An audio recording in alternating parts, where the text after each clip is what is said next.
காதல் இல்லாதது ஒரு வாழ்க்கையாகுமா? கண்கள் இல்லாமலே ஒரு காட்சி தோன்றுமா? காதல் இல்லாதது ஒரு வாழ்க்கையாகுமா? கண்கள் இல்லாமலே ஒரு காட்சி தோன்றுமா?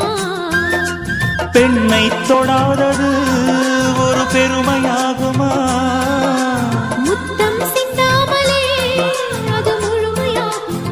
முழுமையாகுமா? காதல் இல்லாதது ஒரு வாழ்க்கையாகுமா? கண்கள் இல்லாமலே ஒரு காட்சி தோன்றுமா?